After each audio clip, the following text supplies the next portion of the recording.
bienvenue sur Métro Boulot Finito, le podcast qui veut sortir du mode pilote automatique.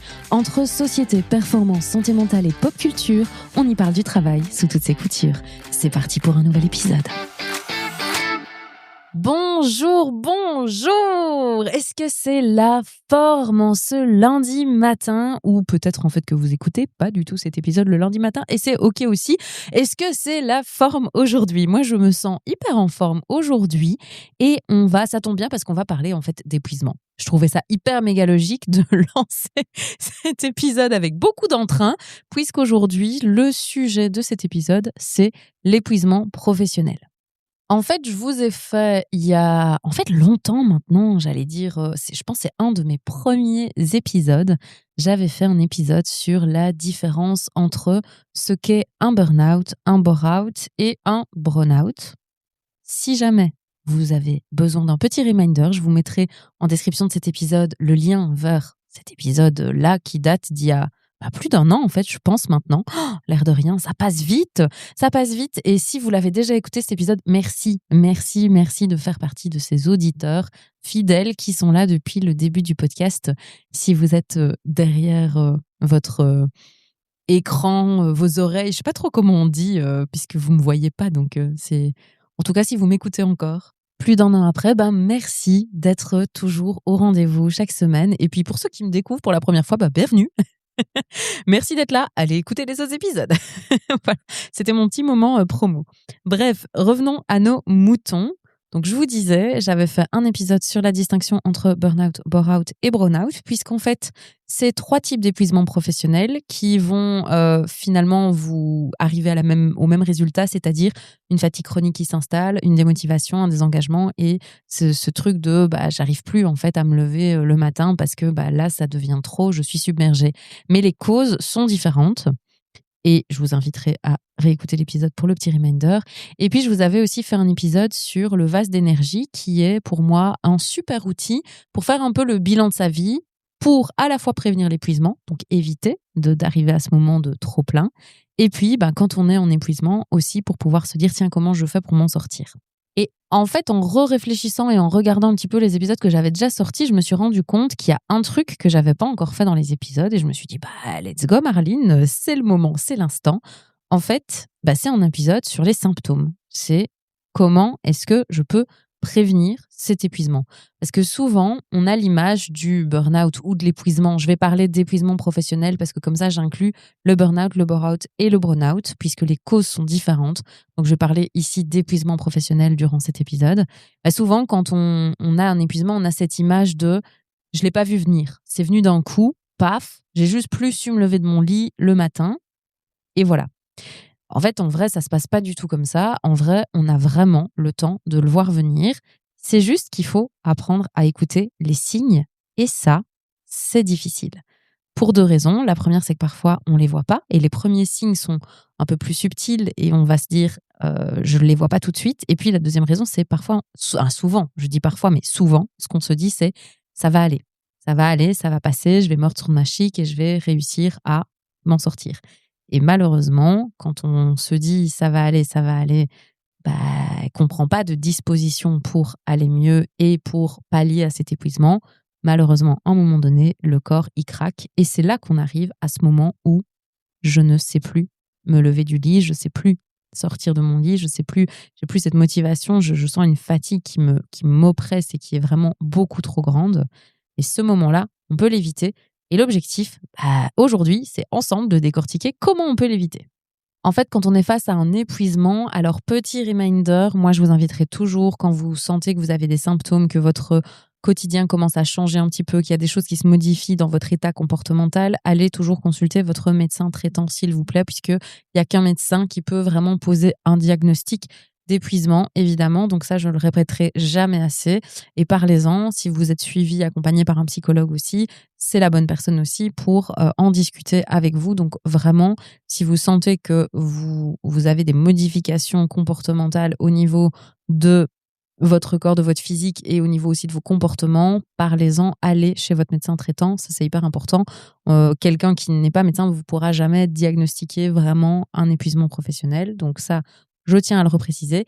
mais quand même, vous pouvez être en vigilance par rapport à vous-même, puisqu'en fait, ce qui se passe dans l'épuisement, c'est qu'il y a un peu 3 étapes qui sont pas 3 étapes hyper méga linéaires, c'est l'un puis l'autre, mais voilà, ça va un peu se juxtaposer. Mais en tout cas, les premiers symptômes qui vont apparaître vont être dans le premier niveau, puis les deuxièmes types de symptômes qui vont venir se rajouter, c'est un deuxième niveau, puis on va avoir un troisième niveau.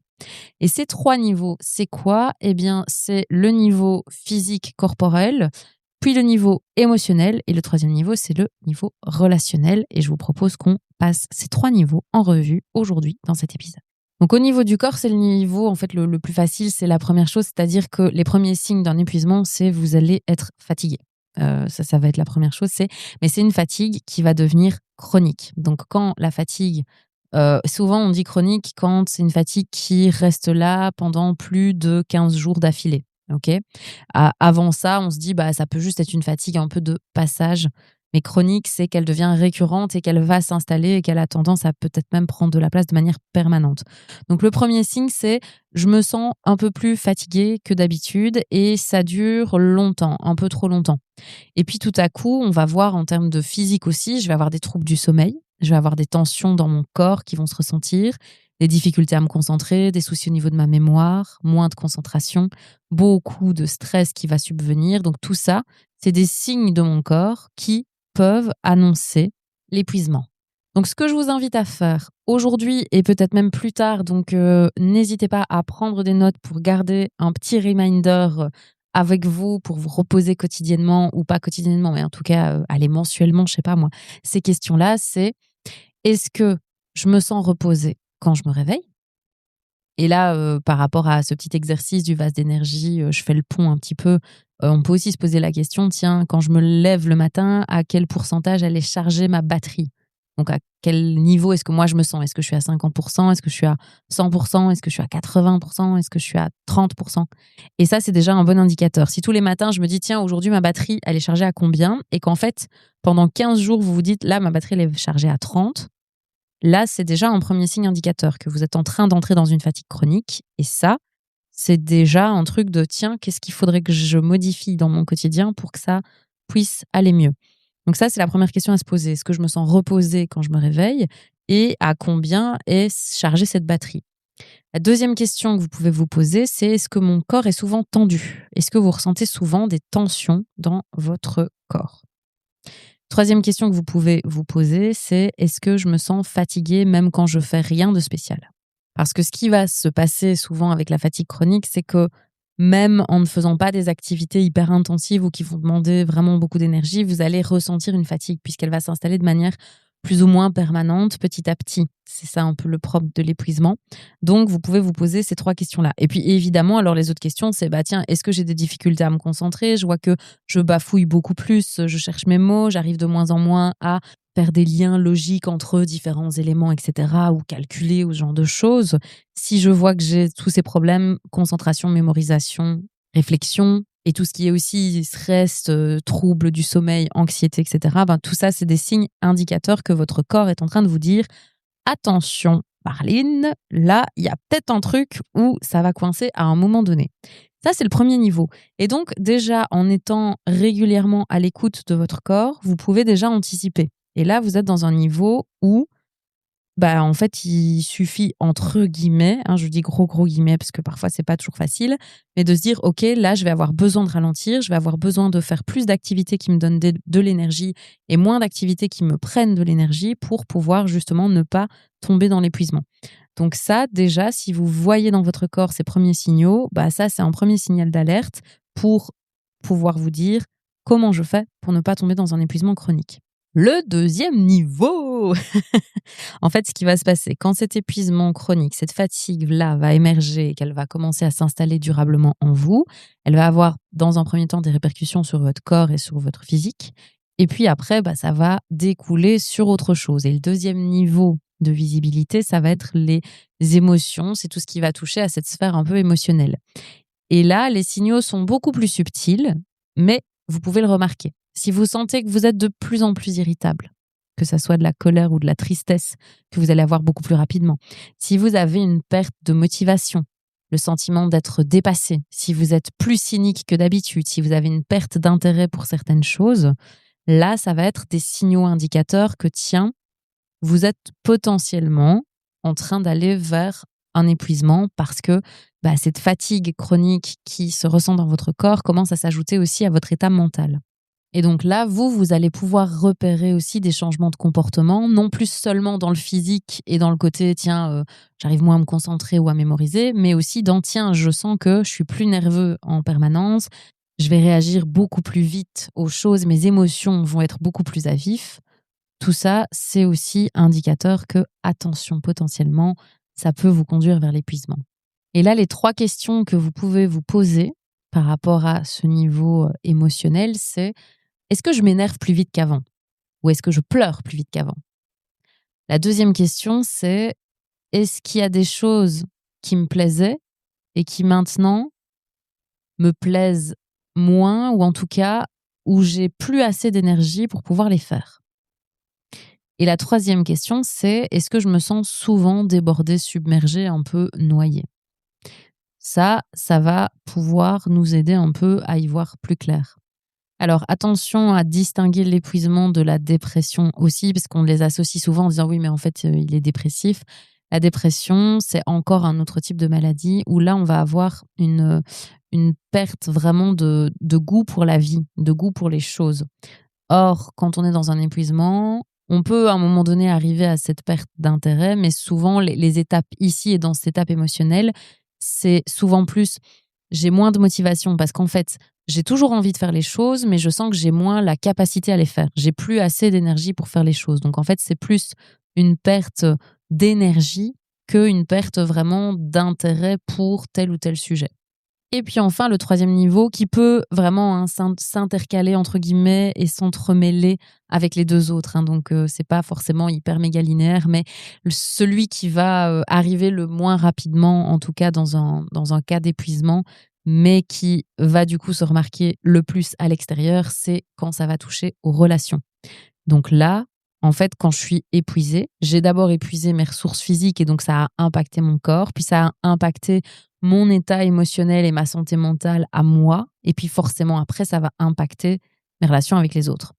Et donc là, ça va se traduire comment? Ça peut se traduire par: je suis beaucoup plus irritée aussi avec les collègues, avec les proches, et donc non seulement je peux avoir avant, j'avais peut-être un pic de colère ou un pic de tristesse et je partais pleurer aux toilettes et je savais pas forcément pourquoi.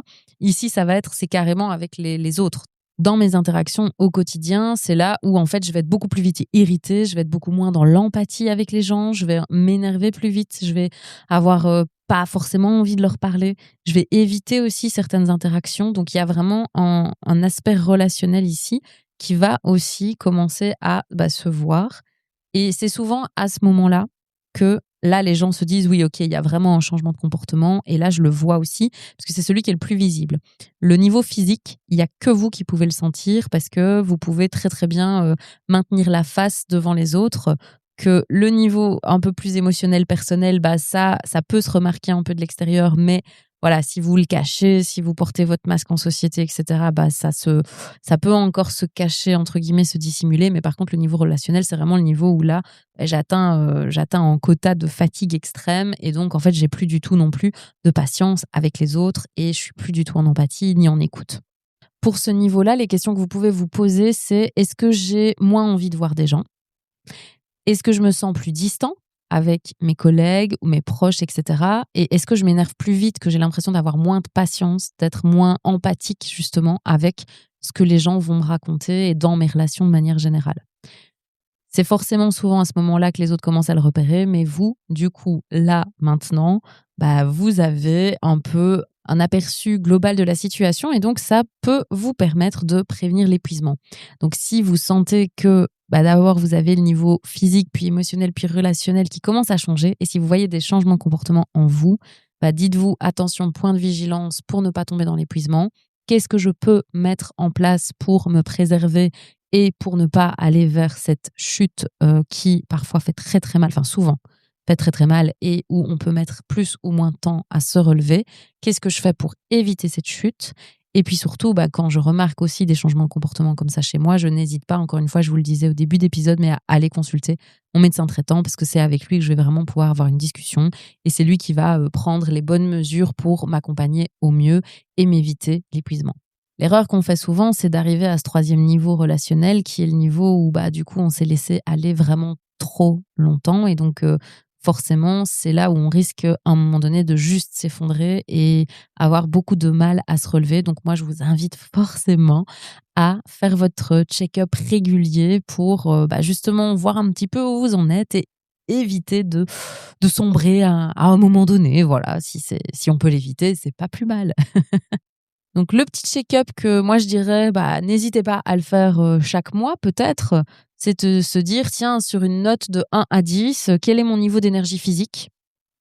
Quel est mon niveau, d'énergie, émotionnelle, mentale? Comment je me sens mentalement? Et puis, de 1 à 10, comment je noterais la qualité de mes relations avec les autres?» Et je pense que ça, si on voit que tout est bas et que vous avez une note, de 1/10 par exemple pour les 3, là, vous pouvez peut-être vous dire: «Ouh là je suis peut-être loin». Et je me dis, voilà, si vous voyez que, il y a quand même une bonne énergie, que vous avez une «bonne note» entre guillemets sur ces 3 pans de votre vie, alors, à ce moment-là, c'est que tout roule. Et moi, je me dis, c'est un bon indicateur de faire ce petit check-up là tous les mois, par exemple, pour se dire, tiens, si j'évalue mon niveau d'énergie physique, mentale et mes relations chaque mois, je me rends compte de s'il y a quelque chose qui bouge. Et si pendant 3 mois, je me dis, oh tiens, je suis à 30% dans les 3, alors là, je me dis, il est plus que temps de réagir. Si j'ai 50% dans les 3 et puis je vois que j'ai 45, puis 30, là, je me dis, ah, je suis en train de descendre, donc qu'est-ce que je peux faire aussi? Donc voilà un petit peu. Moi, je vous inviterai à être toujours vigilant. L'épuisement ne tombe pas du ciel. Le corps vous parle, les émotions vous parlent, les relations vous parlent. Donc, écoutez-les. Et moi, je ne le dirai jamais assez, mais écoutez-les avant, écoutez-les même trop tôt pour vous préserver de cet épuisement. J'espère que cet épisode-là, il vous aura aidé, il vous sera utile. N'hésitez jamais à le réécouter dans des périodes un peu plus compliquées. Et puis moi, je vous souhaite de prendre bien soin de vous comme d'habitude. On se retrouve la semaine prochaine pour un nouvel épisode.